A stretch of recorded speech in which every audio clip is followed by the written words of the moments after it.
Good morning, BookTube. Bill Ruttenberg here with the Ruttenberg Library, coming at you this morning with a book tag. We're gonna do the Get to Know Me tag that was originally done over at Plots and Points. Now, over at Plots and Points, he had hit his 100th subscriber, and this was kind of a big celebration. And he created this so that he could get to know his subscribers, and they could get to know him. And I thought, what better way? I'm at 90. I'm heading towards 100, and so let's get to know each other a little bit better. Now, you might ask yourself, why didn't I just wait until I hit the 100? Well, I have a special planned for when I hit the 100 mark. My daughter and I are going to do a combo video. She's got a music channel that she does. Well, I don't want to say a music channel. It's not just music. She does silly teenage things on there as well, but she does have a playlist for just her music, and she's wanted to get her music out to the world. And I might be biased, but I think she's got an absolutely beautiful voice. And so anyway, hey, you know what I'm going to do? First of all, I'm going to leave down in the description. I am going to leave the Plots and Points original video tag for you, and I'll put the questions that went with it. But I'm also going to put a link to my daughter's music channel. Let's see if we can maybe give her some love and get her to the 100 subscriber mark. She was at 89 last night, and so I know that would be pretty exciting for her. But enough of me rambling. Let's move on. So I told you we're going to do the Get to Know Me tag this morning. So I've got a list of 7 questions that most of it has nothing to do with books. So this is going to be a outside of the book realm thing. But as Steve Donahue said in one of the tags he did on, it was kind of a Get to Know Me tag. It's we could talk books all day long. But this is one of those times when we get to know each other a little bit better. So the first question on the tag was, what do you want to tell us about yourself? And so one of the things that I would tell my viewers out there, and most people that know me, and it doesn't take long for me to tell you that I was adopted when I was a kid. I'm pretty open about that. It does not bother me any. It throughout my life has affected me in various ways. When I was younger, I kind of questioned things, and you tend to go negative with some things. Why'd this happen to me? That kind of stuff. But as I've gotten older, I have found that there was a reason in God's overall plan on why that happened to me, and why I experienced the stuff that I experienced.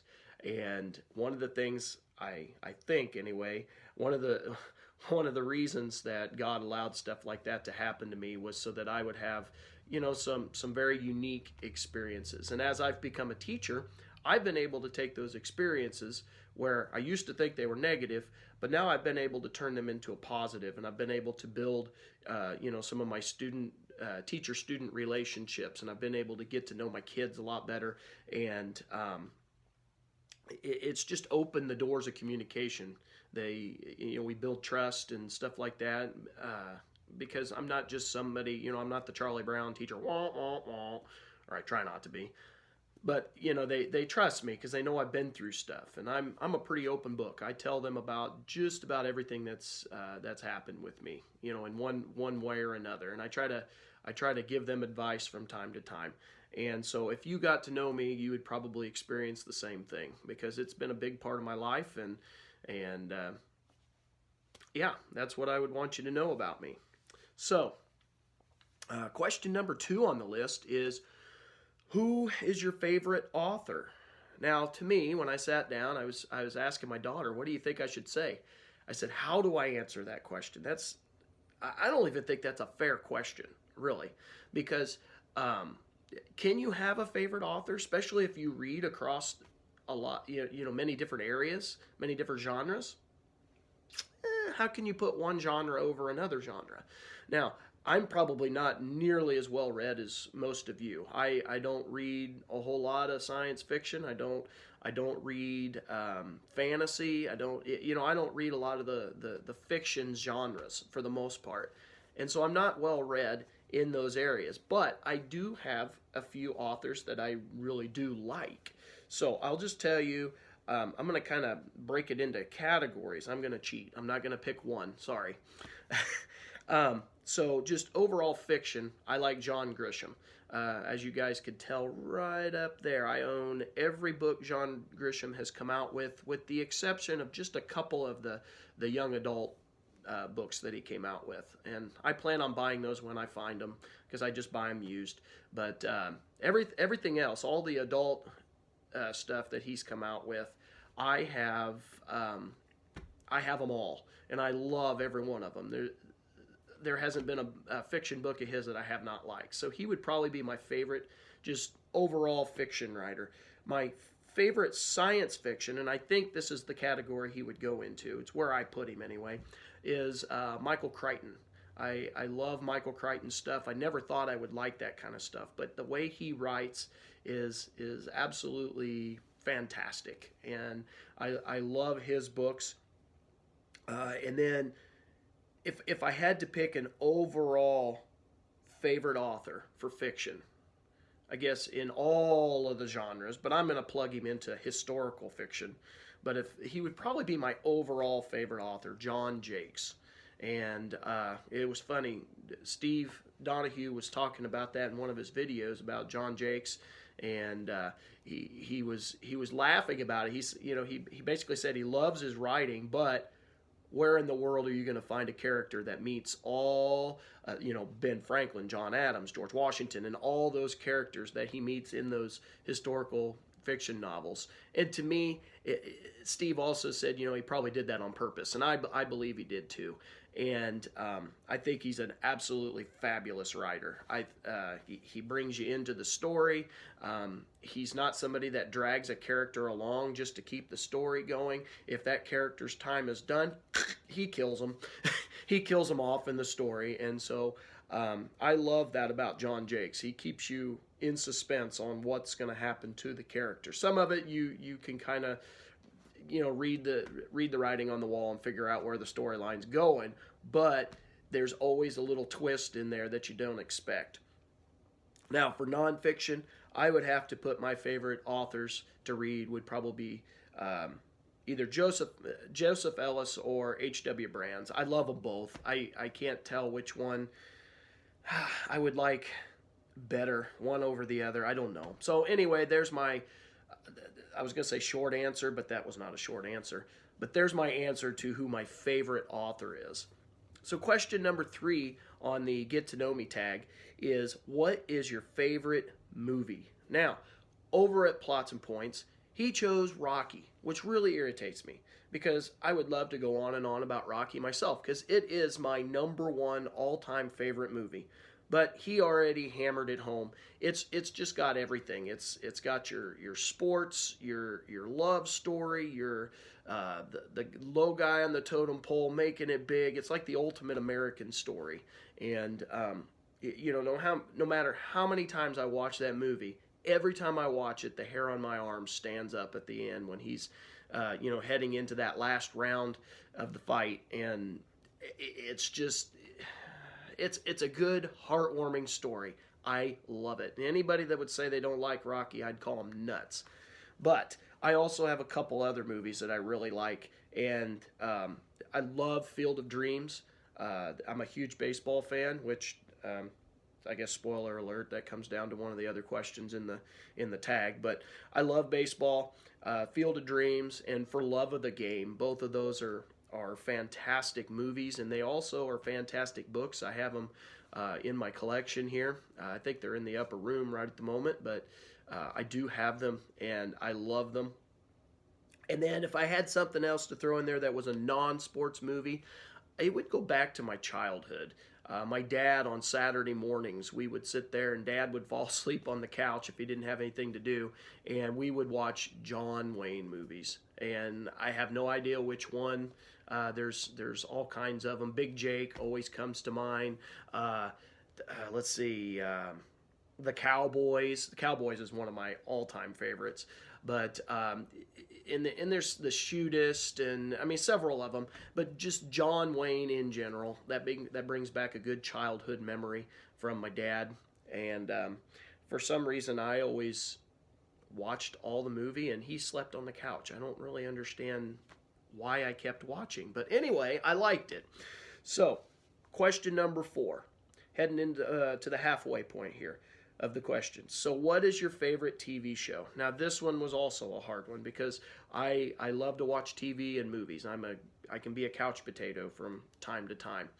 But if I had to pick, okay, so I'll narrow it down to 2. No, 3. I like to laugh. I laugh out loud. It annoys my wife. I don't care. She does. I don't care. Laughing makes me feel good. So my TV shows, I really like comedies. And when I was a kid, Seinfeld was the show about nothing. I absolutely loved it. My favorite characters on the show, when I was a kid, it was Kramer. Kramer just absolutely made me... I laughed and laughed and laughed. And as I've gotten older and I've went back to rewatching those, because I ended up finding at an auction every season of Seinfeld, and I got it for like $2 every season. And it was awesome.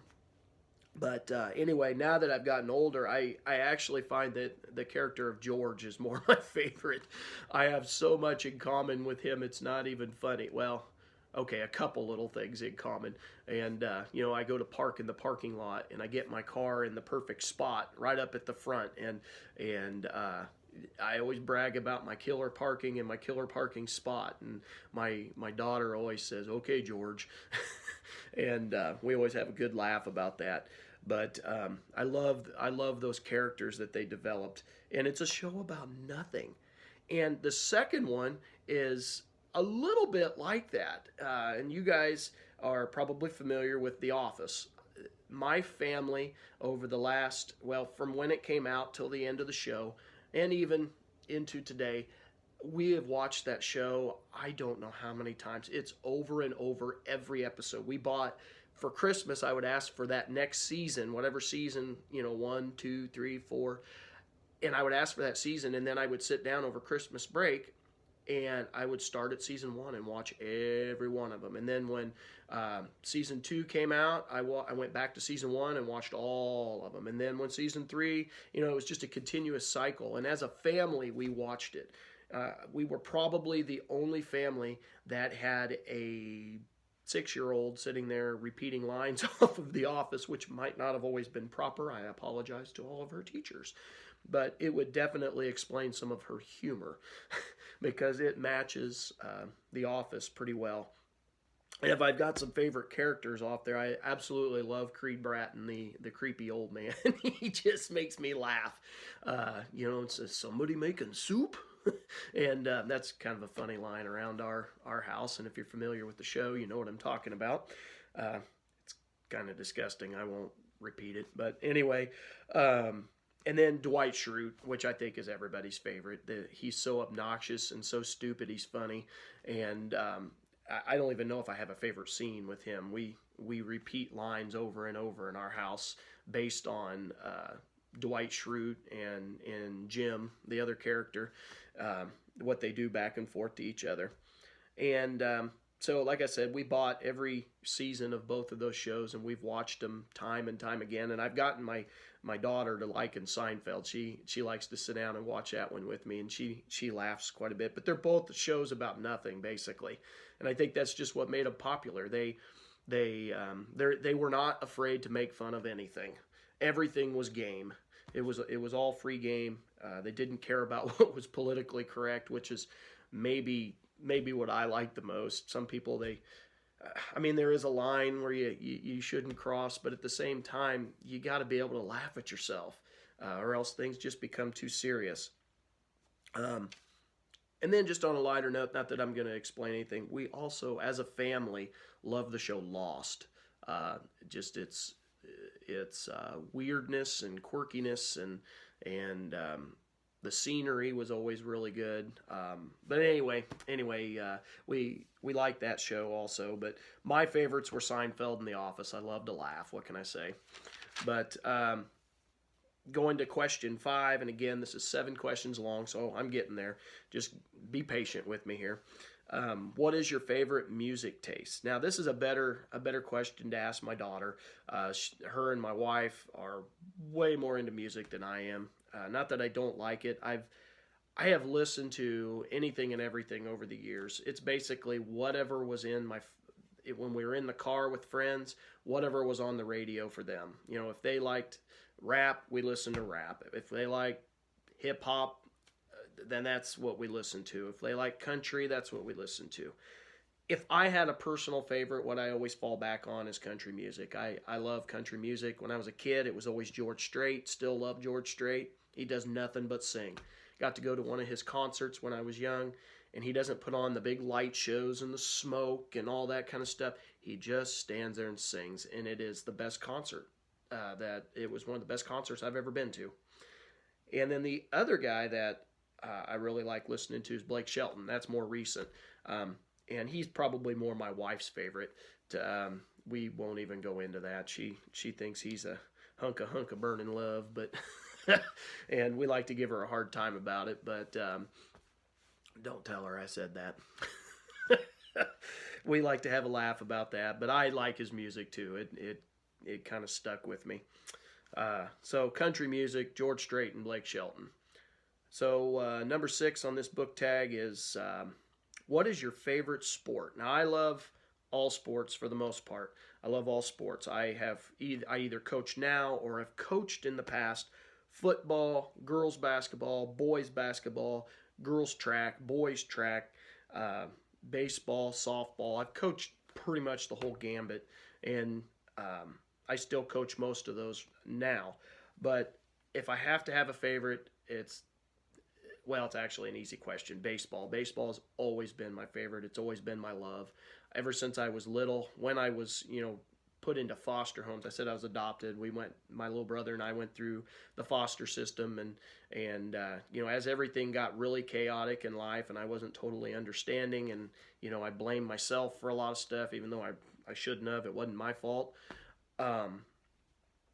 Baseball, I picked that up in, 2nd grade, and we went to t-ball and stuff, of course, but it eventually went to baseball, and I started collecting baseball cards, and every foster home I went to, and when I got adopted and everything, I loved baseball. Played it, watched it, I just lived it, and it got me through a lot of tough times. I can't speak enough. It was my rock. I know that sounds really corny, but without having that solid thing in my life, I would have struggled. But anyway, I've always loved baseball. It's the most democratic American of all the games.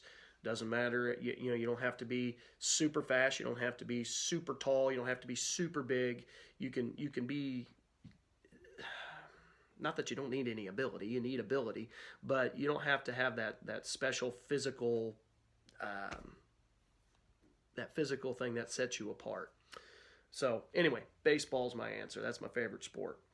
And then number 7, share your super secret ultimate guilty pleasure, and it could be about anything. Now this one's going to be embarrassing because if you get to know me very well, I love to eat.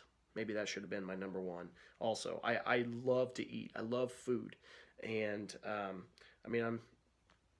I can't explain it. And here's my super secret ultimate guilty pleasure. I find one of those favorite TV shows, flip it on, and I binge watch for several hours in a row. I sit down to a ginormous, whole box of mac and cheese, and my daughter and I, we like to make it a little milky, so it's almost like a mac and cheese soup. Summer sausage, sliced all up, a 2-liter of Mountain Dew, and a bag of double stuffed Oreos. And I'm telling you what, you can have a really good afternoon sitting there binge watching and eating that meal. You might have a heart attack 30 minutes later, but it's a good meal. And that's my guilty pleasure. My wife always wants to remind me that is disgusting. And many of you may think that's disgusting. but I don't care. It's my guilty pleasure. So anyway, that's the last question on the list. So it's been fun going through these questions. I hope that some of you pick up these questions, maybe make a tag of your own. And let's see here. I'll go ahead and put an end to this. I'll put a description down below for plots and points, the original video. I would also like to put a link to my daughter's video down below in the description. Go check out her channel. Give her some love if you like the music. And anyway, as always, happy reading.